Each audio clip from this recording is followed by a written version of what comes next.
जम्मू कश्मीर की सियासत में बदलाव की लहर तब आई जब अपनी पार्टी का गठन हुआ और तमाम नेता जो है यहाँ पर कह रहे थे कि हम अपनापन दिखाएंगे जम्मू कश्मीर की जनता को और तस्वीर ही बदल कर रख देंगे। लेकिन अभी मेरे साथ मंजीत जी है और कहीं ना कहीं ये मिलकर आए हैं उपराज्यपाल से, क्या बातचीत हुई है, क्या मेन जो थे इश्यूज थे आपने डिस्कस? देखिए, कुछ बातें जो हैं जो इस वक्त लोगों को मुश्किल आ रही है उसको लेके आज एलजी साहब को हम मिले हैं, जिसमें एक मसला ये था कि जो रेजिडेंसी रोड पे जो गाड़ियां लगती थी एडमिनिस्ट्रेशन ने वो गाड़ियां लगाना बंद कर दी हैं, उसके लिए एलजी के नोटिस में हमने लाया है। इसी तरह से 4G के बारे में जो लोगों को मुश्किलात आ रही हैं उसके बारे में एलजी के नोटिस में लाया है। इसके साथ ही ये जो डोमिसाइल के कुछ नौजवानों के मसले हैं ये उनसे हमने डिस्कस किए हैं, और इसके साथ जो हमारे किसानों के मसले हैं रेगुलर इलेक्ट्रिसिटी बॉर्डर एरिया के लिए, और सांबा डिस्ट्रिक्ट में बिलखसूस जो लोगों के बिजनेस नहीं खुल रहे हैं, दुकानें नहीं खुल रही हैं, इसके बारे में बात की। और इसके साथ ही जो क्वारंटाइन सेंटर्स हैं इसमें बड़ी मिसमैनेज चल रहा है, लोगों को बहुत मुश्किलातें आ रही हैं, उसके बारे में भी हमने बात की। और कुछ जैसे सांबा डिस्ट्रिक्ट में हमारे बिजनेस नहीं खुल रहे, 2.5 महीने से काम बंद हैं, प्राइवेट लोग काम नहीं कर पा रहे, तो ये सारी बातें उनके नोटिस में लाई। युवाओं की बात की जाए तो हाल ही में क्लास 4 की नौकरियों की बात की जा रही है, जिसमें डोमिसाइल का सर्टिफिकेट की भी बात की गई थी। साथ ही साथ आपकी तरफ से ये भी कहा कि एंटी यूथ है SRO 202, काफ़ी समय से ये चल रहा है। आपकी पार्टी से लोगों को काफ़ी उम्मीदें हैं कि वो हटाने के लिए बात करेंगे, क्या उस पर कोई चर्चा हुई? बिल्कुल बात की गई, SRO 202 के बारे में भी बात की गई, और एलजी साहब ने इस पर ये कहा कि ये चूँकि पहली सरकार ने किया है इसको हम अंडू करेंगे। ये सारी बातें डिटेल में हर इशू पे जो जम्मू की का जो मसला है काफ़ी गरमाया हुआ है। हमारे जम्मू कश्मीर का युवा ये जानना चाहता है कि आखिरकार क्या वो वजह रहती है जिससे ऑनलाइन तो आप पढ़ाई करा रहे हैं लेकिन वो क्लैरिटी नहीं है, वीडियोस में पिक्सल्स में वो क्लैरिटी नहीं है, हमें कहीं ना कहीं जूझना पड़ रहा है। इसीलिए 4G की मैंने जैसे कहा, हमने ये बात की कि फ़ौरन 4G यहाँ चलाई जाए। यहाँ का यूथ जो है, यहाँ का बिजनेसमैन जो है वो सफ़र कर रहा है। अब आगे बच्चों के एग्ज़ाम आप ले रहे हैं, तो जब 4G नहीं होगा तो कैसे बच्चे पढ़ पाएंगे? तो एलजी ने इन सारी बातों को सुना और उन्होंने आश्वासन दिया कि हम इस पे काम करेंगे। चाहे वो किसानों का बॉर्डर पे जो पानी नहीं पहुंच पाता है उसकी बात भी हमने की, सांबा डिस्ट्रिक्ट में जो बिजनेस बंद पड़े हैं उनकी बात हमने की। तो उन्होंने कहा इस सब पे हम रिव्यू लेने जा रहे हैं। विभाग के डेली वेजेस जो है अभी आहत है, प्राइवेटाइजेशन का मुद्दा विपक्ष वो बात उनसे की कि जो बिजली विभाग के जो कर्मचारी हैं उनके जो मसले हैं वो भी हमने मेमोरेंडम में रखे हैं। ये सारी बातें एक एक पॉइंट पिछले 5-6 महीने से यहाँ के लोगों को मुश्किलातें हैं। नेशनल हाईवे का जो है वो बंद रहता है, उसके बारे में हमने कहा। हमारे ट्रांसपोर्टरों को मुश्किल आ रही है, उसके बारे में बात की। तो हर इशू को जो है वो हमने जो है वो एलजी के नोटिस में लाया। कुछ इंडिविजुअल इलाके के जो मसले थे वो भी हमने हाईलाइट किए, और मुझे खुशी है कि एलजी साहब ने हर बात को अच्छे से सुना और उन्होंने कहा कि आने वाले दिनों में इन सब मसलों को हम एड्रेस करेंगे। जो जम्मू कश्मीर का युवा है वो कहता है कि बेरोजगारी की दर बहुत बढ़ गई है, कोरोना काल है, इसमें काफ़ी ज़्यादा बेरोजगारी है, तो इसको लेकर किस तरह से आपने कहा, क्योंकि ये प्रशासन वही है जो 50,000 नौकरियों की बात कर रहा था, तो अभी कुछ इस तरह से बातें आगे आई हैं? नहीं, देखिए, एलजी साहब ने ये कहा कि 6 महीने में हम मैक्सिमम जो यहाँ पे हैं ये नौकरियां हम निकालने वाले हैं, चाहे वो बैंक के हवाले से है, चाहे वो 4th क्लास के हवाले से है, चाहे वो अकाउंट असिस्टेंट के हवाले से है, चाहे वो पुलिस के हवाले से है। तो उनका ये कहना है कि इसको हम बहुत जल्द, क्योंकि ये कोविड की वजह से रुक गया, हम इसको बहुत तेज़ी से जो है वो करने जा रहे हैं। तो अब मैं होप करता हूँ कि अनएम्प्लॉयड का जो मसला है काफ़ी हद तक जो है वो एड्रेस होगा। आपकी पार्टी जो है हमेशा, जब अल्ताफ़ बुखारी साहब यहाँ पर आए तो सबसे पहले मैंने उनसे ये सवाल किया था, सर ये जो अपनी पार्टी है ये किसको अपनापन दिखाएगी, खुद को दिखाएगी या जनता को दिखाएगी? अब आगे आने वाला समय अगर आपको उस तरह से हकीकत दिखती है, यहाँ की जनता का प्यार मिलता है, तो युवा बहुत आपसे ज़्यादा उम्मीद रख रहा है, उनके लिए कुछ कहें? देखिए, अपनी पार्टी जो है जम्मू कश्मीर की, ये जम्मू कश्मीर के लोगों की जो मुश्किलातें हैं ये उसको एड्रेस करने का पूरा प्रयास कर रही है, और आज उन्हीं बातों को लेके एलजी के नोटिस में हमने लाया, क्योंकि पिछले 2 महीने से ये सारा काम रुका हुआ था।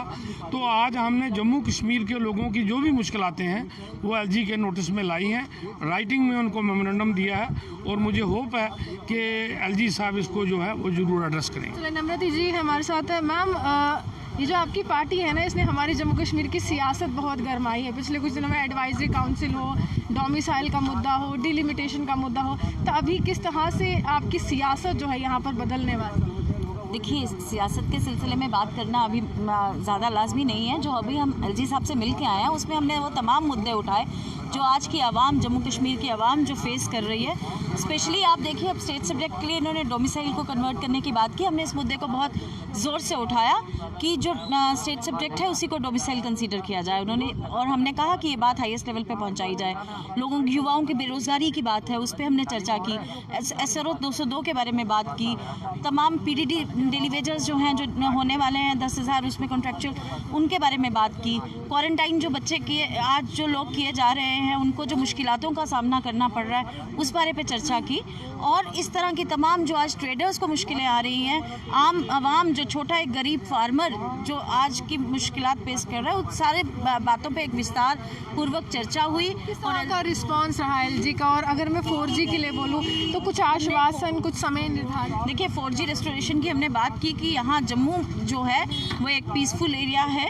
अगर आपने 4G रेस्टोर नहीं करना श्रीनगर में तो नहीं, कम से कम जम्मू में उसको रेस्टोर किया जाए। क्योंकि आज आप देखिए, ये पेंडेमिक के चलते हुए जो बच्चे आज मुश्किलातें फेस कर रहे हैं, जो ट्रेडर्स आज मुश्किलातें फेस कर रहे हैं, ऑनलाइन आज बहुत ज़रूरी है।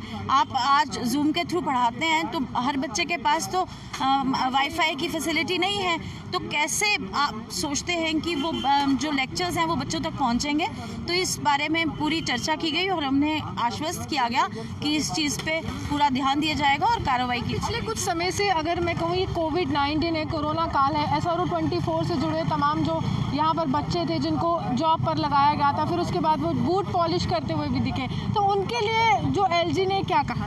देखिए, मैं आपसे एक बात कहना चाहती हूँ, इसीलिए हम चाहते हैं कि लोगों के रिप्रेजेंटेटिव्स चुन के आएँ। जब ब्यूरोक्रेसी हावी हो जाती है ना रिप्रेजेंटेशन के ऊपर, तो इसी तरह के हालात बन जाते हैं। कहीं ना कहीं आप चाहते हैं कि स्थिर सरकार होनी चाहिए? बिल्कुल, एक स्थिर सरकार का एक ढांचा होना चाहिए ताकि लोगों की मुश्किलातों को सुनने वाला कोई हो, उनको हल करने वाला कोई हो। आज जो मुश्किलातों से हर बंदा जर्जर है, उसका यही कारण है कि यहाँ कोई स्थिर सरकार नहीं है और ब्यूरोक्रेसी जो है वो अपने सिर चढ़ के बोल रही है। आप किसी भी ऑफिसर से बात करिए, मुझे नहीं लगता किसी भी समस्या का कोई हल निकल के आता है। विक्रम जी, मैम कह रही है कोई स्थिर सरकार नहीं है, ब्यूरोक्रेसी सर चढ़कर बोल रही है। अल्ताफ बुखारी साहब का नाम आ रहा है एडवाइजरी काउंसिल के नेतृत्व के लिए। कहीं ना कहीं आपकी जो पार्टी है वो जम्मू कश्मीर की सियासत गरमा रही है, आप इसमें दो राय नहीं रख सकते। नई पार्टी है, नया राजनीतिक दल है और अभी गठन हुआ है और आपने उस सियासत के मायने बदल दिए। लग रहा है कि विपक्ष आपसे डर रहा है तमाम राजनीतिक? देखिए, किसी को किसी से डरने की जरूरत नहीं। हम एक ऑल्टरनेटिव लेके आए हैं इस ऐसे माहौल में जहाँ तमाम पॉलिटिकल पार्टीज 370 के शौक से बाहर ही नहीं आ रही थी।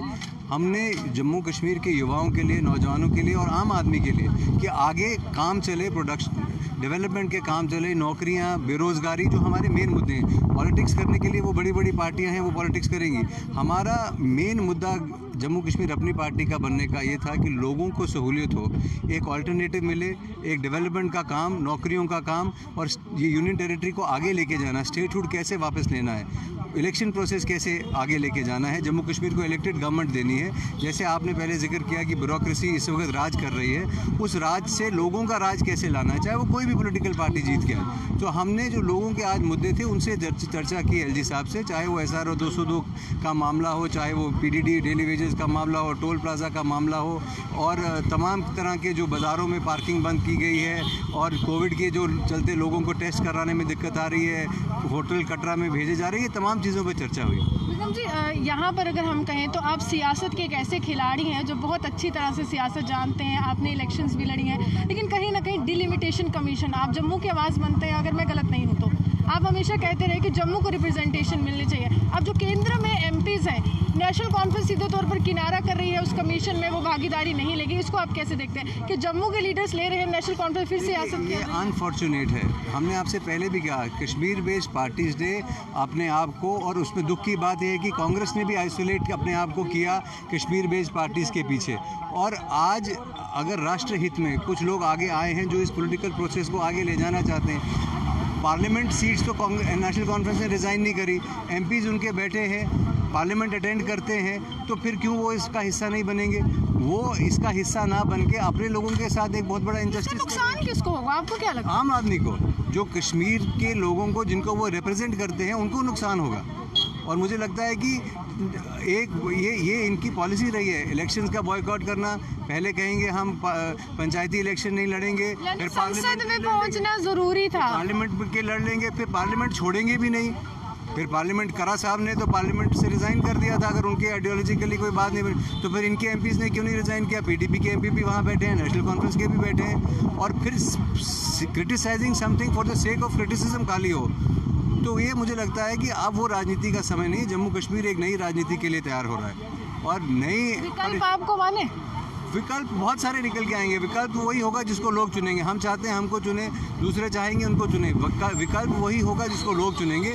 पर हाँ, हम भी इस रेस में हैं, हम भी अपने आप को आगे लेके आएंगे और लोगों से ये आग्रह करेंगे कि वो एक नए विकल्प को चुनें। चलिए, साफ तौर पर ये चाहते हैं कि लोग एक नए विकल्प को चुने, और अपनी पार्टी का गठन इसीलिए हुआ था कि कहीं ना कहीं ये तमाम जो सियासी खेमे हैं, जो हमेशा से कहते हैं कि हम आवाज़ बनते हैं, इलेक्शंस में ये लोग सामने आते हैं, लेकिन जब इलेक्शंस हो जाती है तमाम नेता जो है नदारद हो जाते हैं। इनसे मैं बात करूँगी। रकीब जी, एक आखिरी सवाल है, एक आखिरी सवाल। आप युवा नेता हैं, हमारे युवाओं को कैसा नेता चाहिए?